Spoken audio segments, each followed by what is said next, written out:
अस्सलाम वालेकुम। आज मैं आपके साथ 10 मरले के घर का इंटीरियर डेकोर शेयर करने जा रही हूँ। इसके 2 फ्लोर्स हैं, यानी ग्राउंड फ्लोर और फर्स्ट फ्लोर। ओवरऑल इसमें 3 बेडरूम्स हैं विद अटैच्ड वॉशरूम्स। अभी आपकी स्क्रीन पे इसका ग्राउंड फ्लोर नज़र आ रहा है।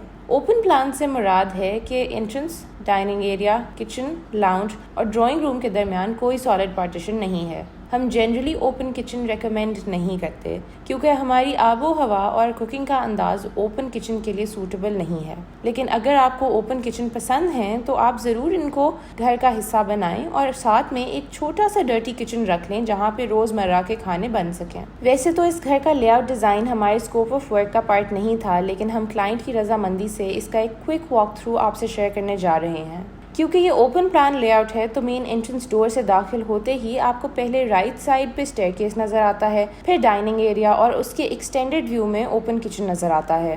किचन के पीछे एक पैसेज लगता है जो किचन से डायरेक्टली एक्सेसिबल है। इनफैक्ट ये दरवाज़ा घर की एक सेकेंडरी एक्सेस बन जाता है। किचन के लेफ्ट साइड पे अप्रॉक्सीमेटली 14.5 बाई 17 का मास्टर बेडरूम है जो कि सेंट्रल लाउंज से एक्सेसिबल है। 10 मरले के घर के हिसाब से ये रूम साइज काफ़ी अच्छा है। बात से बात निकलती है तो मैं आपको लाउंज की लोकेशन और इसकी इम्पोर्टेंस का थोड़ा सा अंदाज़ा दिलाना चाहती हूँ, जो अमूमन हम प्लानिंग के दौरान ओवरलुक भी कर जाते हैं। लाउंज की लोकेशन सेंट्रल होने का बहुत फ़ायदा होता है क्योंकि बिल्ट एरियाज़ में इसको mostly zone of transition consider किया जाता है, यानी कि घर के प्राइवेट एरियाज़ और पब्लिक एरियाज़ के दरमियान जो लॉबीज़ बनाने में स्पेस ज़ाया होती है वो स्पेस लाउंज में यूटिलाइज हो जाती है और इस तरह ज़्यादा फंक्शनल बन जाती है। इसलिए हम सजेस्ट करते हैं कि छोटी मोटी लॉबी सिर्फ वहाँ बनाएं जहाँ उसके अलावा कोई और ऑप्शन ना हो। ये फर्स्ट फ्लोर का लेआउट प्लान है जो कि समवॉट ओपन ही है। यहाँ पे इन्होंने 2 कमरे बनवाए हैं विद अटैच्ड वॉशरूम्स। ओनर ने वॉक इन क्लॉजेट्स की बजाय कमरों के अंदर ही कैबिनेट्स बनवाई हैं और यूं काफ़ी स्पेस सेव हो गई है। बाकी एरिया में इन्होंने एक लाउंज के साथ ओपन किचन नेट दिया है और एक स्टोर भी। वॉशरूम की वेंटिलेशन के लिए एक तरफ तो फ्रंट टेरेस लगता है और दूसरी तरफ एक छोटा सा ओपन टू स्काई एरिया दिया है जो मेजरली वेंटिलेशन के लिए ही बनाया जाता है। खैर, अब बात करते हैं अपने मेन टॉपिक पे, जो है इस घर का इंटीरियर डेकोर। बेसिकली इस मॉडर्न स्टाइल लेआउट प्लान के साथ साथ इंटीरियर डेकोर भी मॉडर्न लाइंस पे ही है।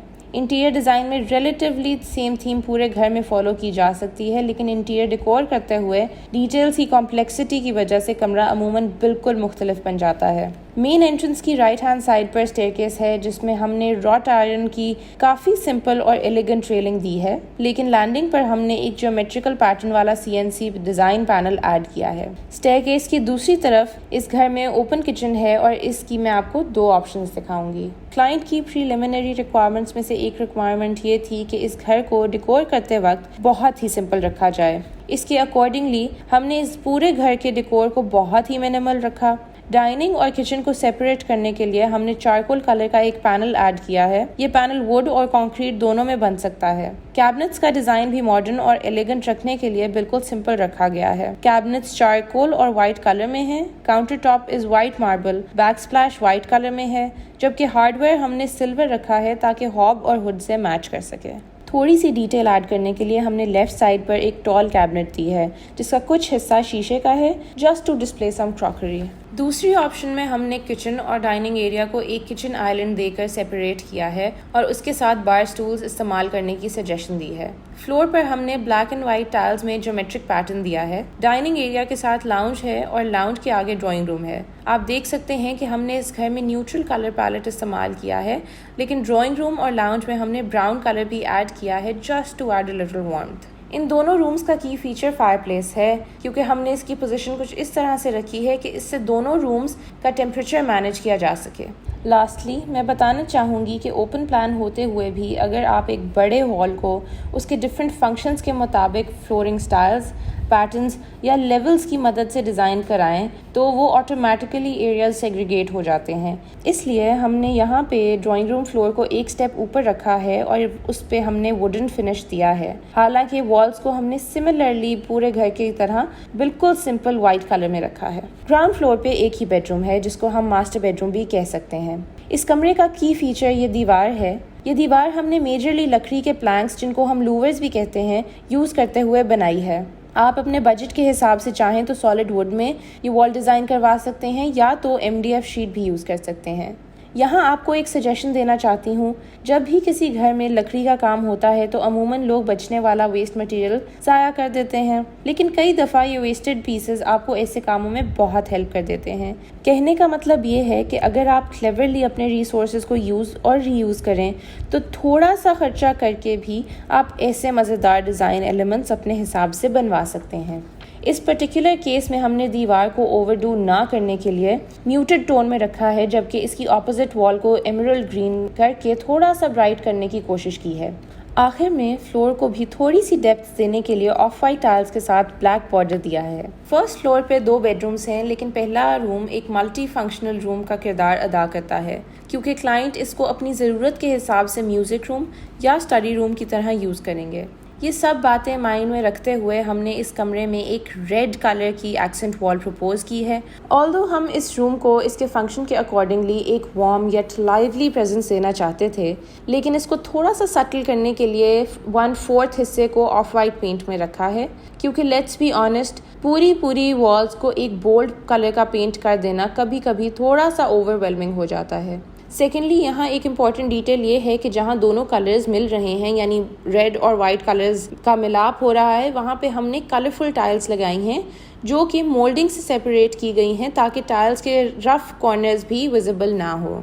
हमारे क्लाइंट की ख्वाहिश थी कि उनकी गिटार कलेक्शन को मिनिमल येट एस्थेटिक तरीके से डिस्प्ले किया जाए, इसलिए हमने रेड वाले पार्ट पे गिटार्स को डिस्प्ले करने का सजेशन दिया है।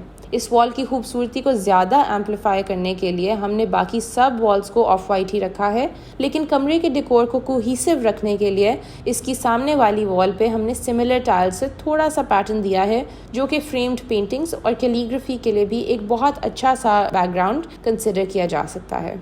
सिंस आपका लाउंज ओपन प्लान्स का मेन हिस्सा होता है, तो हमने स्टेयरकेस और किचन को सेपरेट करने के लिए एक सिंपल ग्लास पार्टीशन दी है, जिसको अमूमन स्क्रीन भी कहा जाता है।